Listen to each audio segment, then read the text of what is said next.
ഇവിടെ വന്നിട്ട് എനിക്ക് കുറച്ച് നാൾ ഞാൻ ജോലിയില്ലാതെ കഷ്ടപ്പെട്ടു എന്നത് സത്യമാണ്. പക്ഷേ ജോലി കിട്ടിക്കഴിഞ്ഞപ്പോൾ കണ്ടിന്യൂസ് ഈ പറഞ്ഞ പോലെ നമുക്ക് നിറയെ കമ്പനികളാണ്. നമുക്ക് എവിടെ വേണമെങ്കിലും നമുക്ക് മാറി ജോലി ചെയ്യാനുള്ളൊരു ഓപ്പർച്യൂണിറ്റി ഇവിടെ ഉണ്ട്.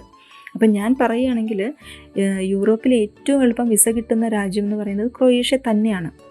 നമ്മൾ മറ്റ് രാജ്യങ്ങൾ നമ്മൾ നോക്കുകയാണെങ്കിൽ നമ്മൾ ഇതുപോലെ വിസയ്ക്ക് വേണ്ടി അപ്ലൈ ചെയ്ത് കാത്തിരിക്കും. പക്ഷേ അതിന് ഒത്തിരി കാലതാമസം എടുക്കും. ഇപ്പോൾ ഇവിടെ ക്രൊയേഷ്യയിലാണെങ്കിൽ ഗൾഫിലേക്ക് പോകുന്നത് പോലെ നമുക്ക് എളുപ്പത്തിൽ എത്തിപ്പെടാൻ പറ്റും നമുക്കിവിടെ. അതിൻ്റെ കാരണം ഞാൻ വഴിയെ പറയാം. പിന്നെ അതുപോലെ തന്നെ സ്കിൽഡ് ജോലികളും അൺസ്കിൽഡ് ജോലികളും ധാരാളം ഉണ്ട് ഇവിടെ. പണ്ടെന്ന് പറഞ്ഞാൽ ആരും ഇങ്ങോട്ട് വരാൻ ധൈര്യപ്പെടില്ലായിരുന്നു. പക്ഷേ ഇപ്പം ധാരാളം ഇന്ത്യക്കാർ ഇങ്ങോട്ട് മൈഗ്രേറ്റ് ചെയ്ത് വരുന്നുണ്ട്. പിന്നത്തെ ഇവിടുത്തെ ഒരു പോസിറ്റീവ് എന്ന് പറയുന്നത് 50% ആൾക്കാരും ഇവിടെ ഇംഗ്ലീഷാണ് സംസാരിക്കുന്നത്.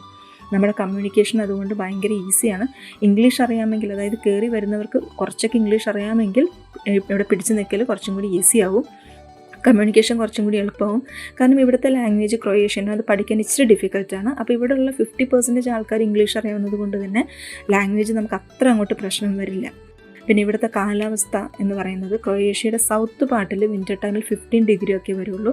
അപ്പോൾ നമുക്ക് കുറച്ചും കൂടി സുഖമുള്ളൊരു വെതറാണ് അവിടെ, എളുപ്പമുള്ള വെതറാണ്.